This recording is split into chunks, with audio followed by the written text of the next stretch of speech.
तेज India, सच की तस्वीर।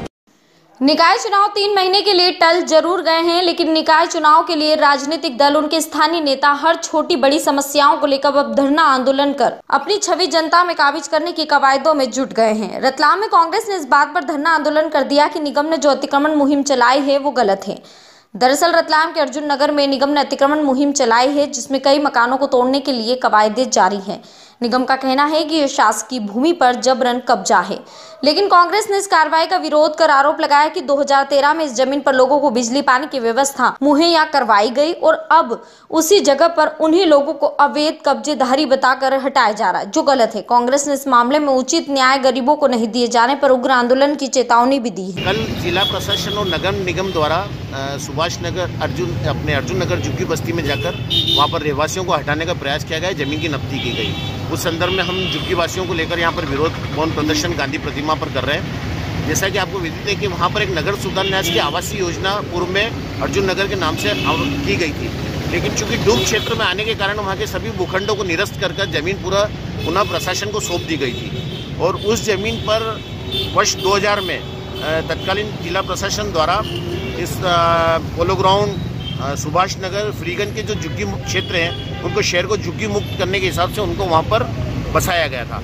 वर्ष 2013 में पुनः कलेक्टर श्री चंद्रशेखर जी द्वारा और अभी के जो कमिश्नर हैं जालिया की, इनके द्वारा पुनः 2013 में जो शहर की झुग्गी झोपड़ियाँ थी उनको ले जाकर पुनः उस शासकीय भूमि पर बसाया गया और वहाँ पर जनता को मूलभूत सुविधा भी दी गई, नल पानी की भी सुविधा दी गई और आज उनको अवैध बता रहे हैं, जबकि जिला प्रशासन द्वारा स्वयं उनको बसाया गया है। हमारी ये मांग है कि अच्छा उसमें कुछ पट्टेदारी लोग भी हैं जिनको प्रधानमंत्री आवास योजना के अंतर्गत तो चयनित भी हो गए।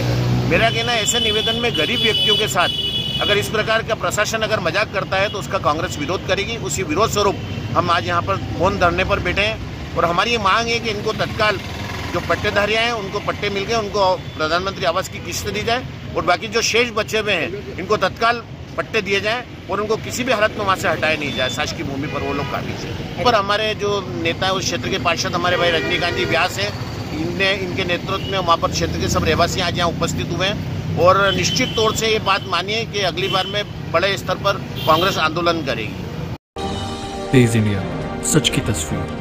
रतलाम में वायरल फायरिंग वीडियो को लेकर बड़ी कार्रवाई सामने आई है। एसपी के संज्ञान में आने के बाद पुलिस ने इस मामले में तफ्तीश शुरू की। वीडियो में सामने आए चेहरों से फायर करने वाली की पहचान हुई है और सामने आया कि जिले के जावरा के गांव बामनखेड़ी के अजय सिंह के घर की छत पर 17 दिसंबर को यह हवाई फायर हुआ था और यह हवाई फायर घर में बर्थडे पार्टी के दौरान किया गया था, जिसमें घर के 5 पुरुष सदस्यों के अलावा एक महिला ने भी फायर किया था। पुलिस ने इस हवाई फायर मामले में धारा 336 व 29 और 30 आयुध अधिनियम में मामला दर्ज कर लिया है। हमारे द्वारा आज अपराध पंजीबद्ध किया गया है, इसमें धारा 336 और 29 और 30 आर्म्स एक्ट, इसके तहत अपराध पंजीबद्ध किया गया है। 6 लोग हैं बामनखेड़ी के, यशपाल सिंह पिता लक्ष्मण सिंह, रणजीत सिंह पिता गोविंद सिंह, अजय सिंह पिता भूपेंद्र सिंह, राजेंद्र सिंह पिता नागू सिंह, सुरेंद्र सिंह पिता गोविंद सिंह और इंद्र कुंवर पति राजेंद्र सिंह।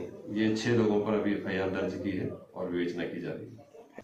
अभी ये पता नहीं चला है कि जो बंदूक है वो कैसी है और जो विवेचना में तथ्य सामने आएंगे उस हिसाब से कार्रवाई। ये जैसा वीडियो में दिख रहा है ये 12 बोर बंदूक दिख रही है, लेकिन जब जब्त होगी बंदूक तो उसके बाद कुछ कहा जाएगा। तेज इंडिया, सच की तस्वीर।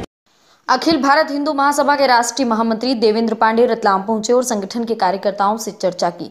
राष्ट्रीय महामंत्री देवेंद्र पांडे ने अपने रतलाम दौरे के संबंध में चर्चा करते हुए बताया कि वे रतलाम कार्यकर्ताओं से चर्चा के लिए आए हैं। आगामी चुनाव को लेकर रणनीति तैयार की जानी है, इसे लेकर भी मध्य प्रदेश में सभी जिलों में दौड़ कर पदाधिकारियों व कार्यकर्ताओं से चर्चा की जा रही है। इसके लिए 12 दिन की यात्रा शुरू की है। देवेंद्र पांडे जी ने बताया कि वे भाजपा को सपोर्ट करते आए थे, लेकिन अब जरूरत महसूस हो रही है कि वे खुद राजनीति में आगे आए। इसके लिए कार्यकर्ताओं से विचार विमर्श किया जा रहा है। संगठन विस्तार को लेकर और कार्यकर्ताओं से मुलाकात करने के लिए हमारी यात्रा निर्धारित हुई है और लगभग हम 10 से 12 दिन की यात्रा में हैं। प्रदेश में चुनाव के लेकर सरगर्मियां भी शुरू हो गई हैं।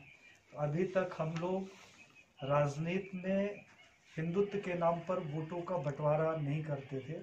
भारतीय जनता पार्टी को हम लोग सपोर्ट करते थे, लेकिन अब आवाज़ ऐसी उठने लगी है समाज से कि भारतीय जनता पार्टी का जो हिंदुत्व है वो छद्मवेशी हो गया है। तो मजबूरी में शुद्ध हिंदूवाद की स्थापना के लिए हमें लगता है कि चुनाव में भी हिस्सा लेना पड़ेगा। इसी संबंध में हमने कार्यकर्ताओं से एक चर्चा शुरू की है, देखते हैं। तो जो हमारी बैठक हो रही है तो हिंदू महासभा के संगठन के विस्तार को लेकर बैठक है। हमारे राष्ट्रीय अध्यक्ष का कार्यकाल पूरा हो चुका है, उनके चुनाव की तैयारियां शुरू हो चुकी हैं। तेज इंडिया, सच की तस्वीर। रतलाम के सेलाना पुलिस को कुछ दिन पहले हुई बड़ी चोरी की वारदात के मामले में सफलता हाथ लगी है। पुलिस ने इस चोरी में 7 लाख नकदी सहित अन्य ज्वेलरी जब्त की व 3 आरोपियों को धर दबोचा है। फिलहाल 2 और आरोपी इस मामले से अभी भी फरार हैं। दरअसल बीती 24 व 25 दिसंबर की रात सेलाना के डॉक्टर दीपक जोशी के सूने मकान को चोरों ने निशाना बनाया था। उस रात घर में कोई नहीं था। सूचना के बाद पुलिस ने चोरी के मामले में तफ्तीश शुरू की थी। प्रारंभिक तफ्तीश में सामने आया कि जिस तरीके से सीधे घर के बेडरूम व अन्य लॉकर से चोरी हुई, कोई घर के अंदर की जानकारी रखने वाला सदस्य होने पर शंका हुई। पुलिस ने घर में काम करने वाले नौकरों की जानकारी जुटाई तो सामने आया कि 3 माह पहले ही एक नौकर आदेश उर्फ छोटू को नौकरी से निकाला गया था, जो काफी सालों से काम कर रहा था और उसे डॉक्टर के घर के हर जगह व क्लिनिक की जानकारी थी। ऐसे में पुलिस ने बांसवाड़ा निवासी आदेश को हिरासत में लेकर पूछताछ की। आरोपी आदेश उर्फ छोटू ने चोरी करना कबूल किया। आरोपी आदेश ने पुलिस को बताया कि वह काफी समय से डॉक्टर दीपक जोशी के घर पर काम कर रहा था, लेकिन उसे जब नौकरी से निकाला गया तभी उसे इस बात पर गुस्सा था। 24 दिसंबर को जब वह किसी काम से सेलाना आया तब उसे दिन में जानकारी लग गई कि डॉक्टर दीपक का परिवार घर पर नहीं है। उसने अपने गांव के अन्य साथियों के साथ चोरी का प्लान बनाया और रात में मकान के पीछे के रास्ते घर में घुसकर चोरी की वारदात को अंजाम दिया। पुलिस ने आरोपी आदेश के द्वारा मिली जानकारी पर उसके बांसवाड़ा निवासी अन्य साथियों के घर दबिश देकर चोरी के 7 लाख नकदी व अन्य ज्वेलरी जब्त कर ली। वहीं अब पुलिस इनके 2 और साथियों की तलाश में जुट गई।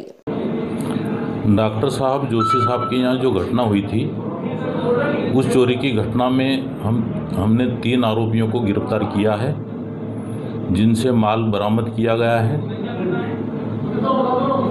और 2 आरोपी इनके पूछताछ पर 2 आरोपी फरार। जो था वो पहले पूर्व में उनके यहीं काम करता था जी। उस आरोपी द्वारा ये घटना का अंजाम दिया गया। तेज इंडिया, सच की तस्वीर।